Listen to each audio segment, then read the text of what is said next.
welcome everybody. Another super hype, awesome ghost type buff and change here. Poland honestly had two of those in a row. It's pretty crazy, but welcome. If you are new here, welcome. If you're returning, thank you for coming back. Before I get into it, I want to quickly make a disclaimer for anybody who's new or is yet to do so. Check out the description down below. There is a very detailed Google Sheet down there. You can see the link to it, and you can look at all the buffs and changes for all the Pokemon yourself. And most importantly, you can go to the move sheet right here. It says search all moves right there, and you can look at every single move, buff, and change. Basically, every move is buffed or changed, so it's really important. Do not skimp out on checking those out for sure. It's all organized into categories and stuff, so it's easy to look at. So that being said, yeah, we're here with Dusknoir. First things first, the typing. That's a pretty standard change for ROM hacks. I don't think I really need to explain it too much. Honestly, if you really want to be pedantic about it, it doesn't make that much sense. Like, yeah, he punches and shit, but I don't know. I mean, you could argue Dark would fit more or whatever. But it's a ROM hack. It's a very commonly suggested or asked for type change. I think it's really cool. You could have a little bit of fun with type changes in ROM hacks. You don't have to be the most perfectly logical all the time. The interesting thing, Dusclops is actually the only fully evolved pure ghost type in the hack. It's technically not fully evolved, but the only viable, permanently viable pure ghost type, meaning it's a Violet viable. You can use it with a Violet, you don't have to evolve it. Speaking of, yes, oh yeah, I didn't mention these guys are pseudos now. Some people might find that weird. It's my ROM hack. I think it's fucking cool. I've added many new pseudos and what I like to call semi-pseudos, which are 575 base title Pokemon. There's plenty of new pseudos, and there'll be plenty more where this came from. And not all of them will be dragon. In fact, pretty much none of them are dragon besides Agron, who actually wasn't even a dragon before. So, I just think it's cool to have more pseudos, more variety in those. Also, just because of the high power levels in the hack, Pokemon just have to be stronger in general to deal with that. And I think Dusknoir definitely fucking deserves it. I mean, both the whole line deserves it. Dusclops as well. So that being said, yes, they have some incredible stats here. They have priority, so they have, yes, they are extremely slow, but they are very tanky, and they have great healing moves with Recover, and then later on you get Strength Sap, and you also have Stab, Drain Punch on Dusknoir, which is great for healing. You also have Giga Drain, Siphon, Soul Absorb is great. Soul Absorb works like Nightshade. So for example, you're level 50, you're doing 50 HP damage, which is roughly 1/4 on most Pokemon, or 1/3 even, and then you're healing all of that back. So Soul Absorb is a great move, especially on a Violet Dusclops. However, they do have a usable, solid, actually, base 80 attack and special attack, so Dusclops can actually deal some pretty good damage. It also is just incredibly fucking tanky. The power levels in this hack are super high to the point where 80, 100, 120 with a Violet is kind of... It's nice to have bulky shit like that. It's very tanky, but all the moves are higher base power and all the Pokemon are stronger, so... it's just nice to have a reliable tank here. I mean, that HP is very solid, and then defense and special def are huge with a Violet. So as a whole, the line has 3 abilities that they alternate between depending on which evolution form you're using. So Duskull and Dusknoir have Levitate, Dusclops and Duskull have Flash Fire, and then Dusclops and Dusknoir have Sinister. So Sinister is a new ability that makes you immune to Fairy. Keep in mind that it does not work for Pixelate. Hopefully nobody gets themselves killed because they forget about that. It is also in the ability description. So yeah, Pixelate's great on them though. Sorry, Sinister, excuse me, because of course they are weak to Fairy, so being completely immune to that is great. Ghost Fighting is a unique type combo. Only other one is Marshadow in Gen 7. Obviously we have Annihilate in Gen 8. And that's a great, it's literally perfect offensive coverage. The only thing that takes those is funnily enough, Bayonet as it goes normal, but otherwise pretty much everything is hit neutrally with Ghost Fighting coverage for the most part. There might always be some exceptions, but pretty much everything is hit neutrally, so that's incredible. Again, you do have priority, so you have Spook and Shadow Sneak, and then you have Mach Punch and Vacuum Wave, and then you also have First Impression and Sucker Punch, so those are all great priority options, and Shockwave as well. So those are all priority moves that you have access to. Remember to check the Google Sheet down below. There is a detailed guide to all the power buffs and effect buffs on all these moves because they are all different, not to mention there's tons of completely new moves, 130 to be exact. So yeah, that's super sick. Dusknoir has a significantly buffed HP stat, massively buffed. He has an incredible 120 base HP because, in my opinion, giant HP fits this gigantic motherfucker. Look at him. He's 7'3", and he has this giant belly that opens up. I think having a big HP stat fits really nicely. And I also just like the way the stats look, having 120 in basically everything besides defense and speed. Yes, the defensive speed is dropped, but I mean, I don't think I need to explain that having 120 HP more than makes up for that. It's still much tankier than it used to be, much tankier. And yes, it does gain some weaknesses. In fact, Ghost Fighting is actually kind of a crappy defensive typing. However, it's an incredible offensive one. So if you check here, it says it 4 times resist Bug, but you have to keep in mind there are type chart changes in this hack. Bug and Ice type were buffed. So Ghost and Fighting no longer resist Bug, therefore it's now neutral to Bug. However, it does still resist Poison and Rock, which is just fighting types resistances, and then it's immune to normal fighting, and then you can switch between Sinister and Levitate using your infinite usability capsule, depending on the boss fight. Say you need the Fairy immunity, you run Sinister. You need the ground immunity, you run Levitate. You can switch that around. So you essentially have 3 immunities at any given point, which is really nice.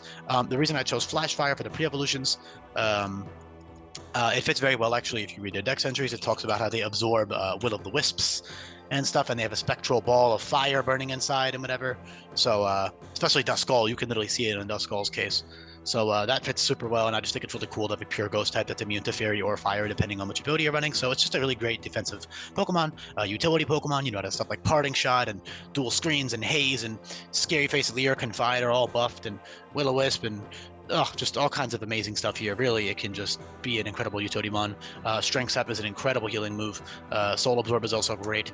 It's just got everything. Again, you can also just run offensive on Dusclops if you wanted to. Obviously, Dusknoir is better at that, though, just being a much stronger mixed attacker. The good thing about Dusknoir is you can also switch between your EV spreads. Same with Dusclops. So for one boss fight, you can run max HP, max attack with Assault Vest and Drain Punch. Next fight, you might need Choice Band, max attack with Shadow Sneak, or Choice Spec special attack with Vacuum Wave, whatever it is you're running. Okay. Nasty Plot, Calm Mind, Bulk Up are also all great, as well as Conjure. Conjure being +1 defense, +1 special attack, which is pretty good for your stat spread because your defense is your lower defense. Not to say that it's bad. 100 base defense with 120 HP is incredible. That's super tanky. He's just an absolute fucking beast. I love it. I mean, Dusknoir is fucking awesome. So these buffs are definitely some incredible ones. It's so sick. Yeah. What am I trying to say here? You have other really good stuff as well. Incredible coverage moves all across the board. Which you don't even really need them because you have, your stabs. But the beauty of running in-game stuff is that you can actually prepare for boss fights and run specific sets. So you can switch around your coverage to hit the specific things you need to hit. Obviously, in competitive or whatever the fuck, this thing wouldn't need to run coverage that much, if ever, because it has perfect dual stab for the most part. So, yeah. In-game, though, it's great. Duskull is also great. Super tanky, 40, 80, 100. Very good up until level 25. They all pseudos evolve at 25 and 45. Not to mention all of the mid-forms for every pseudo is viable. So keep that in mind. Like, every mid-form pseudo has a Violate mon. Or even not a Violate. In like Barbara's case, for example, it's just a strong Pokemon, which is cool, just because I like them as well. And because they evolve later, so I want them to be good up until they evolve. So yeah, other cool stuff. So like Belch gives you special attack boost, which is really cool for Dusknoir. Stockpile Swallow is cool. Spew Out is cool. Strength Sap again is incredible. You have powerful stab options like Superpower and Spectral Beam. Spectral Beam being Ghost type Cycle Boost, 150 base power, and then Superpower being like Giga Impact, but for fighting type, which is really nice. Not that it's recharge. If you are new here, Giga Impact, Hyper Beam, all those moves work like Draco Meteor and Cycle Boost do. So they drop your highest offensive stat by 2. So those are great options. Yeah, I don't know what else to say. Inferno Parade is great because you're tanky, so you can run like a Zoom Lens Inferno Parade. Inferno Parade is a 130 base power, 70% accurate special ghost move that always burns, so you can run that with Zoom Lens, and that becomes 70 times 1.3. 91% accurate, which is pretty damn solid. You can run like Zoom Lens, Focus Blast, plus Inferno Parade. That's really fucking strong.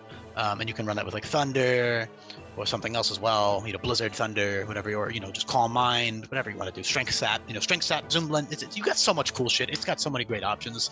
I'm probably missing a bunch of them. For example, Spectral Thief does great stab. Shadow Punch is also just a solid, strong stab move for earlier in the game, 80 base power. Spectral Thief is objectively better than Shadow Punch, though. It's just a 95 base power move. It also steals stat boosts and shit. Then you have Phantom Force, which is 105 base power, drops your defense by 2.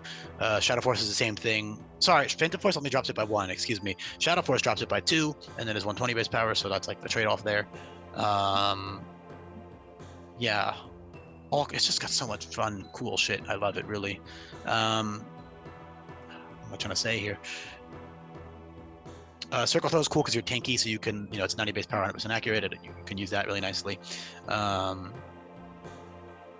Yeah, Sinister Levitate, great abilities. You swap between them. I don't know what else to say. It's just a fucking amazing Pokemon here. Great utility, great offense, priority. Trick Room is obviously amazing.